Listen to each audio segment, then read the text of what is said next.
கிறிஸ்துவுக்குள் பிரியமானவர்களே, இந்த நாளுக்கான மாலை நேரமானா அப்போஸ்தலனாகிய பவுல் ரோமருக்கு எழுதின நிருபம் 8ஆம் அதிகாரம் 18வது வசனம். ரோமர் 8:18, ரோமன்ஸ் 8:18. ஆதலால் இக்காலத்து பாடுகள் இனி நம்மிடத்தில் வெளிப்படும் மகிமைக்கு ஒப்பிடத்தக்கவைகள் அல்லவென்று எண்ணுகிறேன். இப்போ ரொம்ப அழகா நேர்த்தியா சொல்லி கொடுக்கிறார். என்ன? இக்காலத்து பாடுகளும் வரப்போகிற மகிமை. ஏன்னா நான் தேவனுடைய பிள்ளை, அவரோட கூட இருக்கக்கூடிய ஒரு இது வந்துருச்சு. எனக்கு பரிசுத்த ஆவியானவர் சாட்சி கொடுக்குறாரு. அது மாத்திரமில்ல, அவருக்கு எனக்கு வரப்போகிற சொத்து பரலோகத்தில் தேவன்கிட்ட வச்சிருக்கப்படுது. அப்போ அதனால் நான் என்ன இக்காலத்து பாடுகளை ஒப்பிட்டு பார்க்கும்போது மகிமைக்கு வரப்போகிற மகிமைக்கு ஒப்பிடத்தக்கவைகள் அல்ல என்று எண்ணுகிறேன். தமிழில் எண்ணுகிறேன்னு இல்லை, ஆங்கிலத்தில் ரெக்கன் என்று சொல்லக்கூடிய பதம். அது என்னன்னா ஒரு கணக்கில் சொல்லக்கூடிய ஒரு பதம். லோகிசோமாய் என்று சொல்லக்கூடிய கிரேக்க மொழி பதம். இது என்னன்னா, உட்காந்து எல்லாத்தையும் கணக்கு பார்த்துட்டு கடைசியாக இதுதான் முடிவு பண்ணேன். என்ன? இக்காலத்து பாடுகள். நீங்கள் பாடுகள்னு சொல்லும்போது தயவுசெய்து ஒரு நேரம் எடுத்து 2 கொரிந்தியர் 11வது அதிகாரத்தில் 23 28 வரை உள்ள வசனங்களை நீங்கள் பாருங்கள். அப்போஸ்தலனாகிய பவுல் பட்ட பாடுகளை பூரா அவ்வளோ அழகாக சொல்கிறாரு. அதெல்லாம் சொல்லிட்டு இக்காலத்து பாடுகள் இல்லை, என்ன ஒன்றுமே இல்லை. ஏன்னா 2 கொரிந்தியர் 4வது அதிகாரம் 17வது வசனம் சொல்லும்போது, மேலும் காணப்படுகிறவைகள் அல்ல காணப்படாதவைகளை நோக்கி இருக்கிற நமக்கு அதிசீக்கிரத்தில் நீங்கும் லேசான நம்முடைய உபத்திரவம் மிகவும் அதிகமான நித்திய கன மகிமையை உண்டாக்குகிறது. அவர் சொன்ன பாடுகள்லாம் என்ன சொல்றாரு? லேசான உபத்திரவம். காரணம் என்ன? ஏன்னா எதிர்காலத்தில் வரப்போகிற அதிகமான நித்திய கனமகிமையோட ஒப்பிட்டு பார்க்கும்போது இது ஒன்றுமே இல்லை.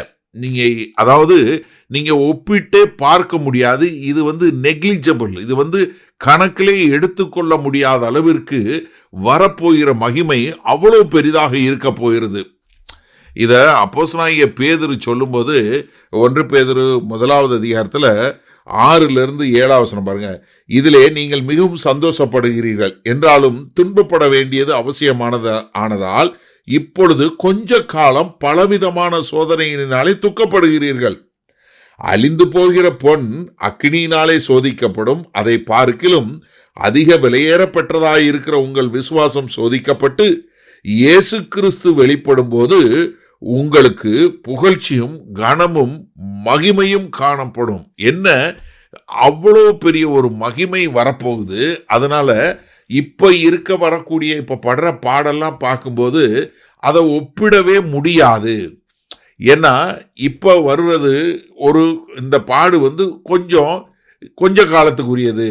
ஆனா எதிர்கால மகிமையை நீங்க எதிர்பார்க்கும்போது இப்போ இது ஒன்றுமே இல்லை. ஏன்னா எதிர்கால மகிமை என்ன ஆக போகுது? எனக்கு ஒரு நித்திய வாழ்க்கை கிடைக்க போகுது. நான் புதிய ஒளியின் சரீரம் பெறப்போகிறேன். நித்திய காலத்திற்கும் நான் தேவனோட இருக்க போகிறேன். அதனால நான் கிறிஸ்துவுடைய மகிமையில் இருக்க போகிறேங்கிறத ஒப்பிட்டு பார்க்கும்போது இப்போ நான் கவலையே பட போகிறது இல்லை. சரி, இதனால் இந்த வசனத்தை எப்படி எடுத்துக்கொள்வது? நம்ம எல்லாருக்கும், விசுவாசிகள் எல்லாருக்குமே என்ன வேணும்னா, நம்ம நம்மளுடைய பாடுகளை, நம்மளுடைய போராட்டங்களை, நம்முடைய நிந்தைகளுக்கு ஒரு சரியான முறையில் நம்ம அணுகக்கூடிய மக்களாக இருக்கணும். ஏன்னா நம்மளுடைய கண்கள் எதிர்காலத்தில் உள்ள மகிமையோட கண்களாக அதை பார்த்து கொண்டு இருந்துச்சுன்னா இப்போ வர்ற பாடெல்லாம் ஒன்றுமே தெரியாது. எப்படி? இப்போ நீங்கள் யோசிங்களேன், உங்களுக்கு ஒரு பயங்கரமான கொடிய நோயோ இல்லை ஏதோ ஒன்று வந்துருச்சு. ஆனால் அந்த நோயோட வலி இருக்குது. இந்த வலி வேதனையோட ஒப்பிட்டு நீங்கள் எதிர்காலத்தில் எப்பொழுதும் ஒரு ஒளியின் சரீரம் பெற்று தேவனோட அவருடைய சன்னிதானத்தில் நீங்கள் ஒரு நித்திய மகிமையில் அவரோட காணப்பட போகிறீங்க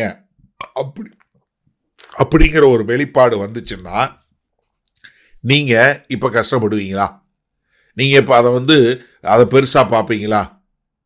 எப்பயுமே அது சொல்லுவாங்க, ஒரு சின்னதாக வலிக்கும்போது வேகமாக ஒரு அடி அடித்தோம்னா அந்த சின்ன வலி ஒன்றுமே இல்லாமல் போயிடும். அதே மாதிரி தான் இப்போ என்ன பண்ணுதுன்னா, நமக்கு இந்த பூமியில் கர்த்தருக்கென்று வாழும்போது நமக்கு எதிராக வரக்கூடிய துன்பம் இல்லை, பாடு இல்லை, நோய் இல்லை, வருத்தம், இதெல்லாம் என்ன? எதிர்காலத்தில் வரப்போகிற மகிமையோட ஒப்பிட்டு பார்க்கவே முடியாது. அப்போ ஒரு கிறிஸ்தவன் எப்படி வாழணும்னா, வரப்போகிற மகிமையை எதிர்நோக்கி வாழும்போது அவன் என்ன பண்ண முடியும்? இங்கே அவனுடைய வாழ்க்கை எதா இருக்கும்? ஒரு நல்ல நம்பிக்கையோட இந்த காரியங்கள் எல்லாம் மேற்கொண்டு ஒரு சந்தோஷத்தோட சமாதானத்தோட வாழக்கூடிய ஒரு வாழ்க்கையாக வரும். அப்போ என்னன்னா, நீங்கள் இந்த பூமியில் வாழுகிற வாழ்க்கை எதிர்காலத்தில் வரப்போகிற மகிமைக்காக வாழுகிறேன் என்று சொல்லும்போது உங்களுடைய வாழ்க்கை ரொம்ப அழகா நேர்த்தியாக இருக்கும். வல்லபிதாவே, இந்த செய்தியை கேட்டுக்கொண்டிருக்கிற எனக்கு அருமையான சகோதர சகோதரிகள் ஒவ்வொருவருக்காயும் ஜெபிக்கிறேன்.